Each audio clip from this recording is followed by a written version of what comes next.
Good morning सभी को। सुप्रभात। मैं हूं पवनदेव कुमार और मैं आज कुछ इतिहास से कुछ विषयों पर मैं चर्चा करना चाहता हूं और आपको ये बताना चाहूँगा कि और सभी को जानना भी चाहिए कि भारत का इतिहास क्या था। और जो लोग नहीं भी, ऐसा नहीं कि हम साइंस का बैकग्राउंड है तो मुझे इतिहास पढ़ने की आवश्यकता नहीं है, या फिर पॉलिटिकल, या फिर वगैरह वगैरह जो भी ब्रांच के हैं, तो हमें ये जानना चाहिए कि हमारे भारत का इतिहास क्या था, भारत के लोग पहले कैसे रहते थे। तो बेसिकली हमें जो पढ़ाया गया है, जैसे कि बचपन से ही देखेंगे, क्लास 8 से लेकर 6 से ही थोड़ा-थोड़ा इतिहास के बारे में दिया गया है, एनसीईआरटी के माध्यम से 6 से लेकर 11 तक।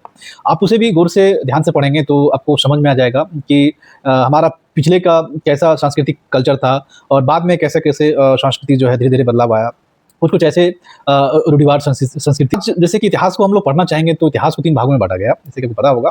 तो पहला प्राचीन भारत, और दूसरा मध्यकालीन भारत, तीसरा आधुनिक भारत। आधुनिक भारत को हम लोग ऐसे समझते हैं कि 1498 से लेकर 1942 तक जो है, उसको जो भी घटनाएँ हुए प्रमुख, वो घटना के बारे में जानते हैं। और साथ ही हम ये भी हमें बताया जाता है कि कैसे हमारा जो भारत का व्यवसाय कैसा था, वहाँ का संस्कृतियाँ क्या था, क्या वो लोग परिचित थे व्यापार के बारे में। तो मैं आपको बताना चाहता हूँ कि भारत शुरू से ही समृद्ध रहा हर एक चीज़ों में, तो इनका बहुत सारा प्रमाण भी आपको आज की डेट में आपको मिलता है। तो मैं थोड़ा-सा आधुनिक भारत के बारे में मैं बताना चाहूँगा कि आपका 1498 से लेकर 1942 के बीच में क्या हुआ, तो छोटी-छोटी चीज़ों के लिए तो मैं आपके सामने साझा करूँगा। तो पहला क्या कारण था कि पश्चिमी की सभ्यता और पश्चिमी के लोगों ने नए खोज में वो कैसे सबसे पहले अपने समुद्र में उन्होंने वाहन बनाता है, नौका का निर्माण करता है, नौका का खोज करता है, और फिर वो सबसे लंबी रेस की घोड़ा, जैसे हम लोग स्थल पे चलते हैं तो उसी प्रकार से नदी में कैसे लंबे समय तक, वो काफ़ी उन्होंने वेस्टर्न कल्चर में देखेंगे तो उस पे काम चल रहा था। तो और साथ ही नए जो हमारे आस-पास है, जो पड़ोसी देश हैं, तो उनका भी खोज चल रहा था।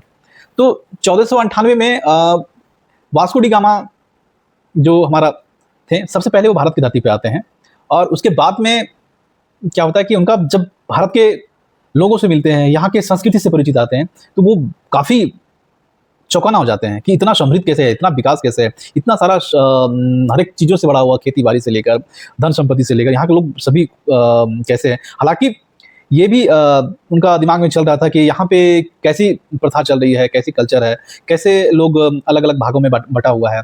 तो उनके दिमाग में एक प्लानिंग तो चल रहा था कि, क्योंकि अब सिंपल चीज़ है, आप भारत देखेंगे तो छोटे-छोटे राज्य में हर एक प्लेस में अलग-अलग राजा और संप्रदाय के लोग जो है अपने क्षेत्र में जो है राज कर रहे थे, तो अलग-अलग भागों में टूटा हुआ था। तो साथ ही ये भी उनके मन में आता है कि कैसे हम लोग पश्चिमी जो भी देश है उसको कैसे पूरब की देश के साथ में जो है व्यापार को जो है सुदृढ़ करें, मजबूती करें, उसके दिमाग में ख़्यालात आ रहा था। तो ऐसा नहीं कि मतलब पुर्तगाल जब आते हैं तो ही हमारा व्यापार था। शुरू से भी हमारा इटली के साथ में जो है मतलब व्यापार का साझा साझा था, कुछ सामान आना लेके जाना, कुछ नई-नई तकनीकी, यहाँ से कुछ कुछ स्पेशल कपड़े या फिर कुछ चीज़ें का आगमन होते रहा। तो हम आज का बेसिकली ये बात करेंगे कि सबसे पहले इस पश्चिमी से कौन आया, तो सबसे पहले पुर्तगाल आए हैं, फिर आपका डच आए, फिर डच का भी वो पतन होता है, फिर लास्ट में अंग्रेज़ आते हैं जो काफ़ी समय तक जो है वो शासन करते हैं। तो ऐसे जानकारी के लिए मैं डिटेल में सभी को बताऊँगा, यदि आपको पसंद आए तो कृपया मुझे कमेंट में लिखिए और मैं आगे की और चीज़ें को जो है मैं बताऊँगा। यदि आपको लगा कि मैं सही से आपको बता सकता हूँ या पढ़ा सकता हूँ, तो प्लीज़ फ़ॉलो करें, लाइक करें। थैंक यू, धन्यवाद।